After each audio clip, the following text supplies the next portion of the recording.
Fala pessoal, tudo bem com vocês? Sejam bem-vindos ao canal da J-League Insider. Eu sou o Matheus Braga e hoje nós vamos voltar ao tema das eleições no Japão. A gente teve a eleição geral do Partido Liberal Democrata e o próximo primeiro-ministro do Japão já foi escolhido. É o Shigeru Ishiba, que venceu o segundo turno das eleições do Partido Liberal Democrata contra a Sanae Takaichi. Então ele se torna, inevitavelmente, ele se tornará o próximo primeiro-ministro do Japão. Deve assumir deve assumir o posto, né, oficialmente na próxima terça. E aí a gente vai ter a nova era dentro do Japão, a era do governo do Shigeru Ishiba. Então vou pedir para você deixar o seu like, deixar aqui o seu comentário, mandar para os amigos esse vídeo, né, para aquele seu amigo que gosta de política, que gosta de geopolítica internacional, que gosta do Japão no geral, porque a gente vai falar um pouco sobre as reações que teve ao redor do mundo, a gente vai falar um pouco das propostas do Ishiba e a gente vai contar um pouco, obviamente, a história do novo primeiro-ministro do Japão. A gente começa falando então da história do Shigeru Ishiba. Ele, com 67 anos, vai se tornar o próximo primeiro-ministro do Japão e ele é o líder da facção Sugetsukai dentro do Partido Liberal Democrata, né? Uma das alas do partido, e o Ishiba é líder dessa ala um pouco mais de centro-direita. Ele é natural da província de Tottori, que é a menos populosa do Japão, e ele teve inspiração política no próprio pai, que foi governador de Tottori no começo do século. Ele é formado pela Keio University e ingressou, logo depois da sua graduação, ele ingressou no Mitsui Bank, ou seja, ele trabalhou no setor privado também. Só que ele acabou ficando no banco apenas por 4 anos, porque ele deixa o banco em 83 devido à morte do seu pai. No mesmo ano, em 83, ele inicia a sua carreira política dentro do partido como um secretário dentro de uma das facções, dentro da facção ali que o seu pai pertencia. 2 anos depois, já em 85, ele é eleito para a Câmara dos Representantes com apenas 28 anos. Ele foi o mais jovem representante da história do Japão até então. E aí ele trabalha alguns anos como representante, né, como deputado, e em 2007 ele é nomeado como ministro da Defesa do gabinete do primeiro-ministro Yasuo Fukuda. Só que ele deixou o cargo em 2008 também, quando o próprio Fukuda deixou a liderança do executivo japonês. Na administração do Taro Aso, que foi o sucessor do Fukuda, ele foi nomeado como ministro da Agricultura, Florestas e Pesca.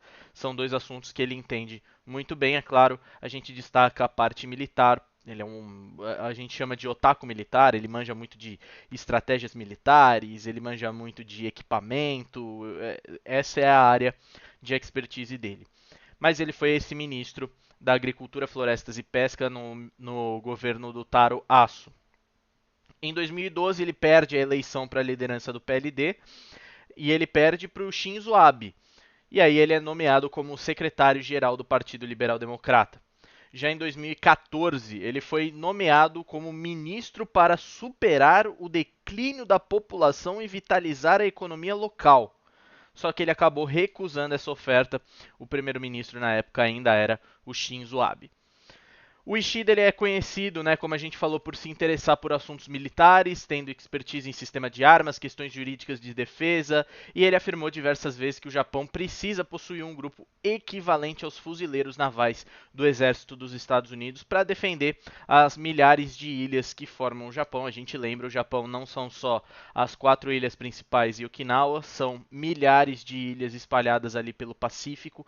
Então o Ishiba ele acredita que o Japão precisa ter essa força militar capaz de proteger todas as ilhas. Um ponto polêmico que a gente precisa abordar sobre ele são declarações de dissuasão nuclear, né? Em 2011 e 2017, ele afirmou que o Japão precisa construir uma bomba nuclear capaz de dissuadir os seus inimigos na região nuclearmente, tal qual a gente vê, por exemplo, dentro da guerra da Ucrânia, a gente sabe que muita coisa não está sendo feita por conta da dissuasão nuclear que a Rússia vem fazendo. E aí o Japão, por não possuir, o Ishiba acredita que o Japão sai um pouco atrás e não tem uma forma de dissuadir um inimigo a não atacar o Japão. Ele acredita que o Japão precisa ter armas nucleares, embora uma das propostas dele para esse governo seja justamente reduzir a dependência do Japão na energia nuclear.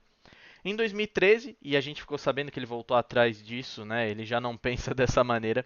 Ele afirmou que o Japão tinha o direito de lançar um ataque preventivo à Coreia do Norte devido às ameaças ao Japão durante aquela crise norte-coreana, onde toda semana o Japão tinha uma ameaça, já que a Coreia do Norte estava testando mísseis balísticos nucleares, né? E aí o Japão passava todo dia, basicamente, por cima do Japão, caía ali próximo da costa japonesa, no Mar do Japão, os mísseis da Coreia do Norte, e aí o Ishiba ele acreditava que o Japão tinha o direito de lançar um ataque preventivo, já que a sua soberania estava sendo ameaçada pela Coreia do Norte, tá?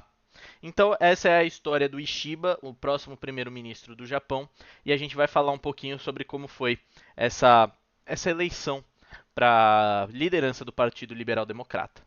Até surpreendendo um pouco o admin, né, este que vos fala, foi bem surpreendente o resultado, né?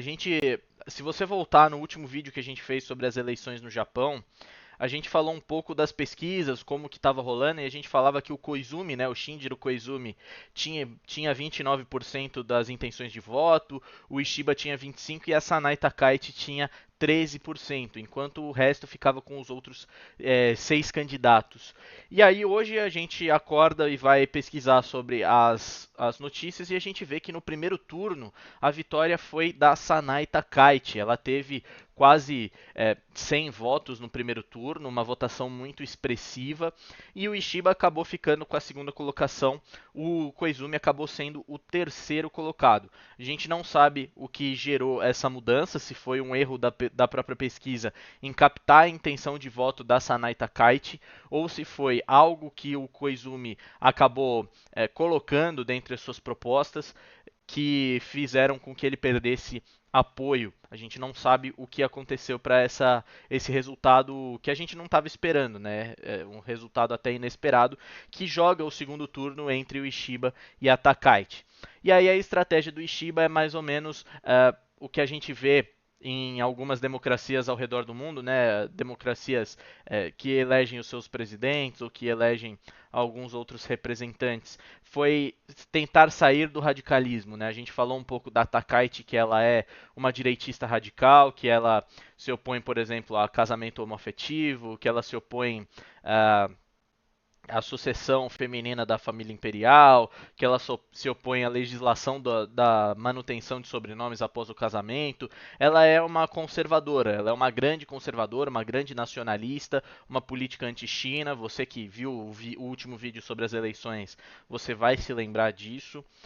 E aí o Ishiba ele se manteve um pouco mais na centro-direita, propondo pautas um pouco mais liberais, mas também um pouco conservadoras. Ele se manteve ali no meio e conseguiu pegar a maior parte do partido. Então a Sanai Takaichi sai derrotada no segundo turno. Ela toma uma virada do Ishiba e o Ishiba vai se tornar o próximo primeiro-ministro. Se eu não me engano, foi algo em torno de 250 votos, algo assim, contra 120, algo assim. Eu não tenho os números exatos ainda, mas assim que eu tiver, você vai ter acesso a esses números lá nas nossas redes sociais, tanto no Instagram, no Threads, no Blue Sky.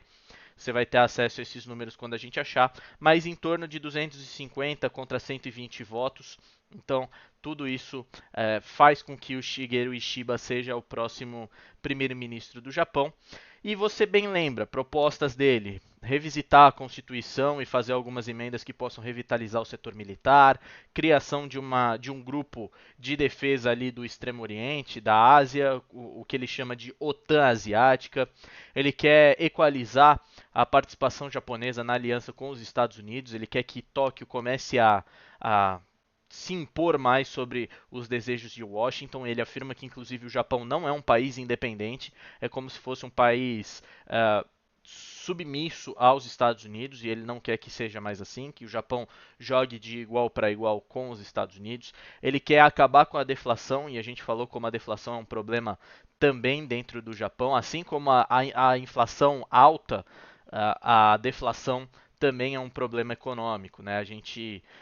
Os economistas, né, eles acreditam que o cenário ideal para um país é uma inflação controlada, de preferência abaixo de 1%.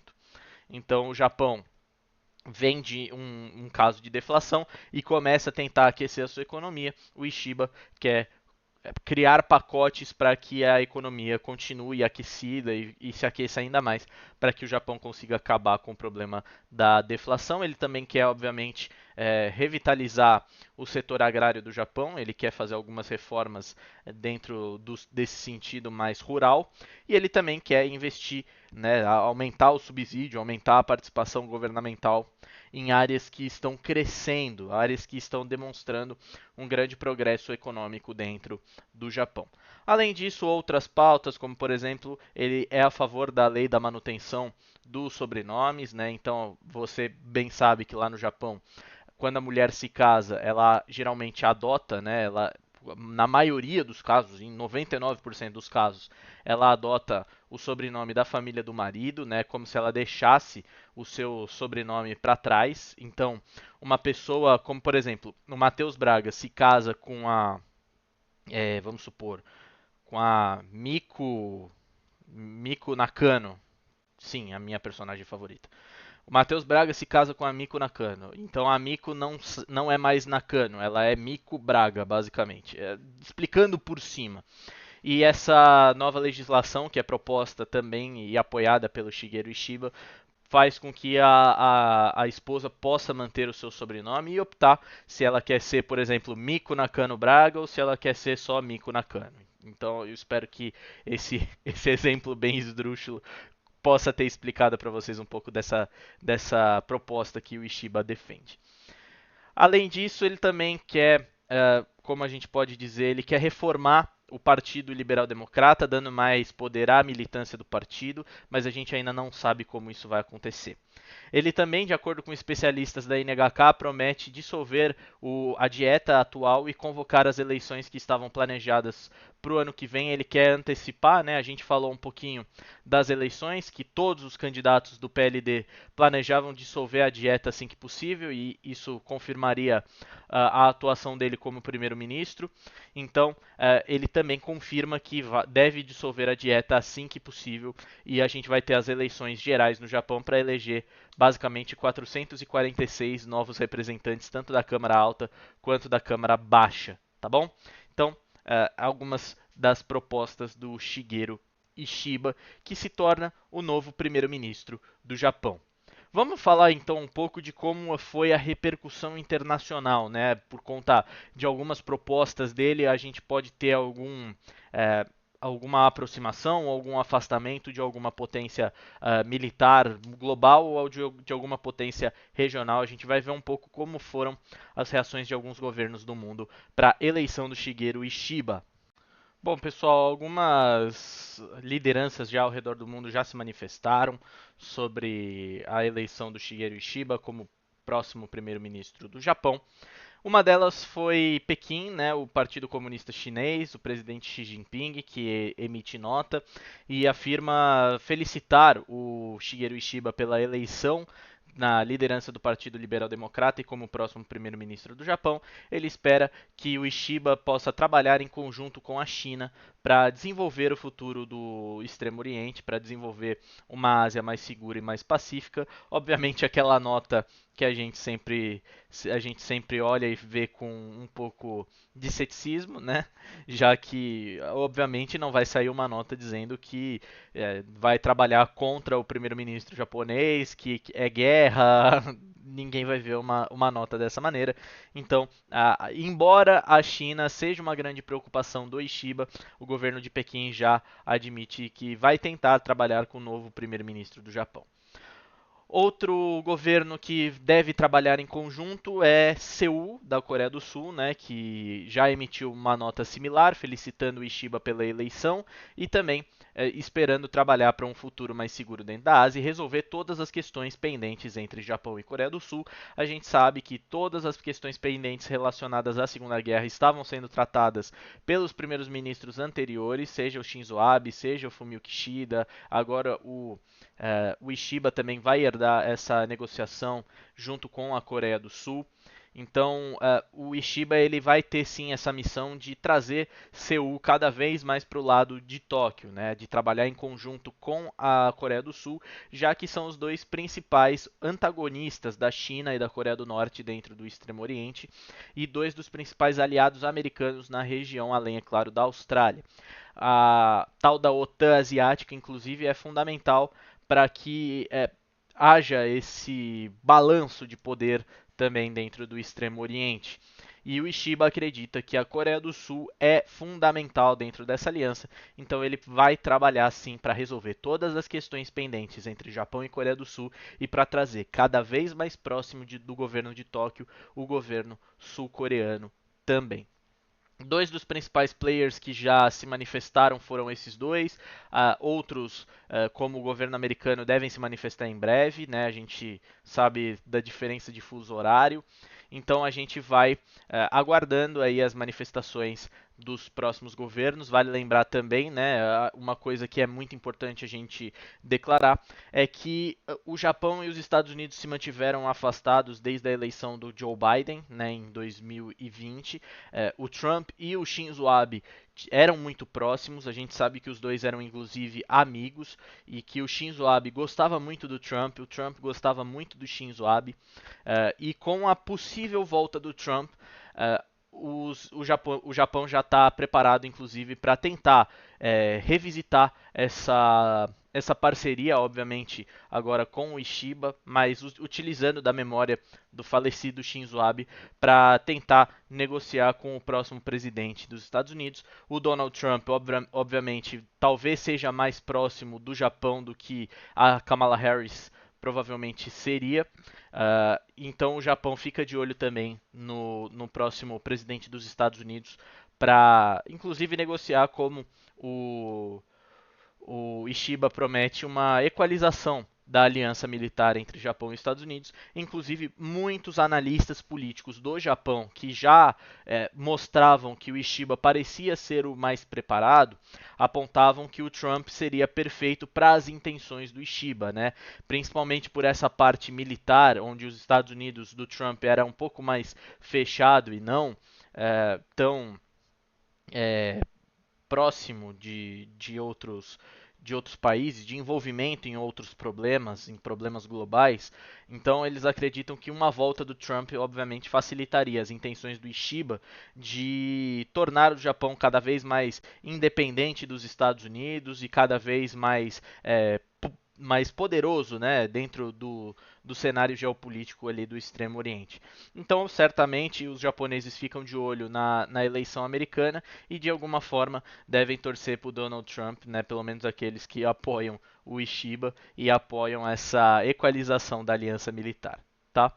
Eu espero que você tenha gostado do vídeo. Obviamente faltam detalhes. Eu recomendo que você procure vídeos, inclusive da NHK, de outros especialistas em geopolítica. Né? Eu trouxe aqui algumas informações que eu consegui colher nessa manhã de sexta-feira aqui no Brasil. Então, espero que vocês tenham realmente gostado.